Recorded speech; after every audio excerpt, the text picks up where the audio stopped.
The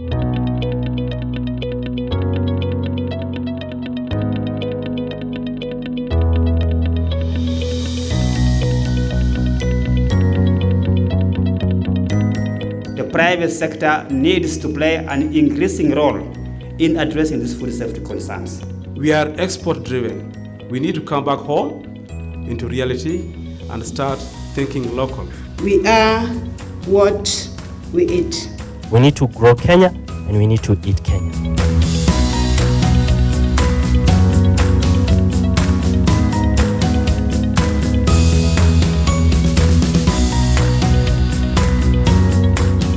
The Fresh Produce Exporters Association of Kenya, FPEAK, and the Kenya Association of Small and Medium-Scale Fruits and Vegetable Exporters, KEFE, organized the first conference and exhibition for fruits, vegetables and herbs to discuss some of the emerging opportunities and challenges facing the sector on the 13th and 14th September 2017 at the Kenya School of Monetary Studies, Nairobi. I'm very happy that this first inaugural conference of vegetables and fruits has come at this time so that we can address some of the challenges we are facing and say that when this subsector is growing, it is growing in a structured manner, both from the private sector perspective and from the government perspective. Say that if we work together, we ensure that the growth in the vegetable and the fruit subsector is structured.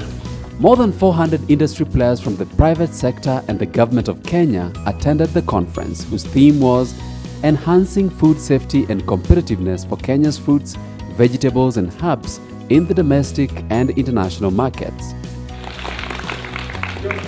To set the ball rolling, policy gaps that affect food safety in this sector were highlighted on the floor during the opening plenary session.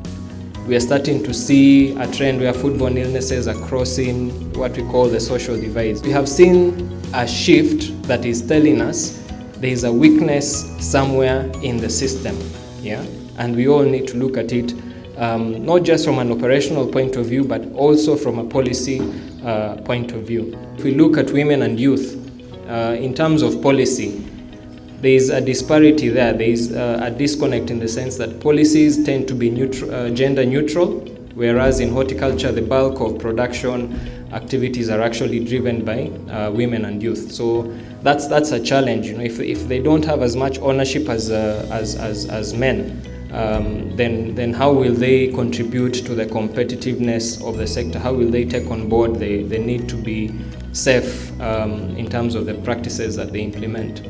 Sometimes I ask myself, who is responsible for food safety enforcement in Kenya? Is it the Ministry of Health? Is it the Ministry of Agriculture? Is it KEBS? Is it KEFE? So nobody seems to know, and just as confused as many of us are, so nobody seems to know where the mandate sits.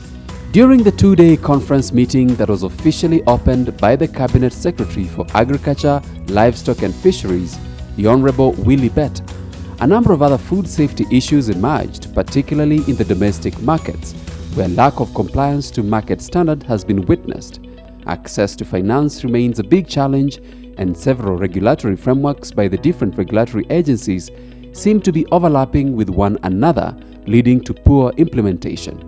We have regulations sitting in different departments, and if you look at them in detail, they are really good regulations, but perhaps because of the fact they are sitting in different places, to have a unified way of putting them together and addressing the problem has been a challenge. Most of our African governments are very good at formulating policies, but when it comes to actual implementation, it becomes a problem. And sub-departments are also on record of taking so long to formulate a policy. Meanwhile, issues are still going bad with the farmers. There's a gap for consumer advocacy in Kenya. If the enforcing agents are corrupted, we shall never have respect for the law of the land. So that is a big hindrance to compliance. With a devolved system of governance in Kenya, double taxation of produce from one county to another is also taking a toll on producers and different actors in the value chains, making the produce more expensive and uncompetitive. In terms of devolution, we are grappling with some issues. On one side, the issues to do with taxation. When you talk of taxation regimes across counties, when produce moves across counties, which makes the products more expensive and therefore uncompetitive, but you're also looking at the budgetary allocation to agriculture. It is recommended at 10%, but we are at about 5-6%, and then when you go down to the counties, the allocations then even shift dramatically. Whereas the country is doing very well on implementing food safety standards and regulations for the export markets, the domestic market is facing several challenges, including improper pesticide usage that is geared towards quantity production rather than quality. For us to export avocados, for us to export pineapples, for us to export other fruits, for us to export vegetables, there are certain standards we need to comply. But then the $1 million question comes in now. What about our local consumer? Does he have the ability to demand certain standards? There are already standards of the ones we export. But how can we borrow from the structures which we have put in place for the exported products into what is consumed locally? We're losing market because the demand for avocado is so big to the extent that the exporters book the avocados and actually buy them before. It's about quantity. You want to meet a certain quota regardless of the quality. So what happens, the fruits get there and they're rejected because they don't have the right oil content or dry matter content. MRL issues that we know associated with export vegetables are also affecting us on the domestic side. It is just that consumers locally are not as aware and not as demanding in terms of food safety as consumers out of country. So we want to actually shift that dialogue and get consumers to be empowered so that even in terms of policy review, consumers play their role, but from an informed perspective.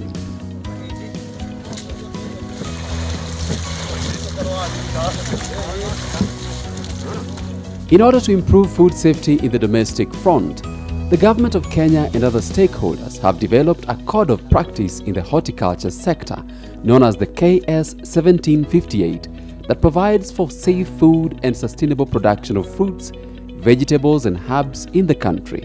If we use the implementation of KS 1758 as one example of trying to fix it at the production level, will cost around 6,000 shillings to do that.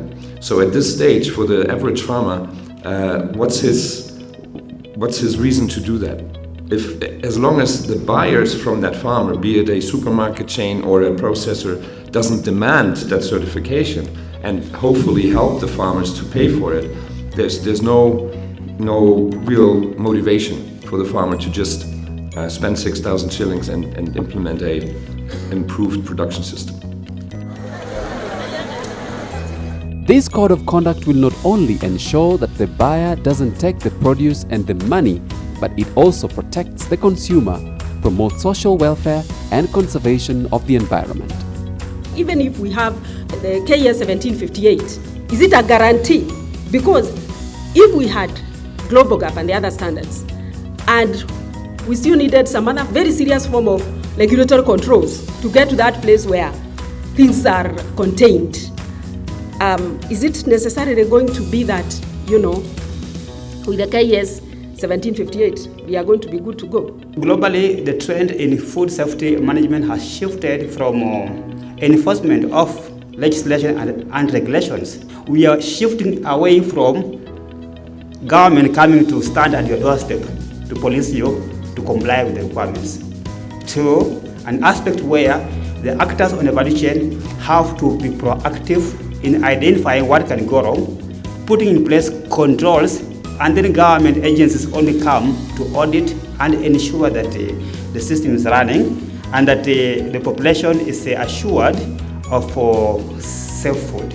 Outside the conference room, there was a marketplace exhibition that provided several matchmaking opportunities for the participants to not only buy the products, but also exchange contacts for further business engagements. Out of the interactions that we have had, I've learned a lot of things, particularly when it comes to certification of the food in terms of the local market and the export market. The conference is quite interesting because it has brought together a good mix of people. We have had academia involved, we have had development partners, we have had industry players and actors, input providers, farmers.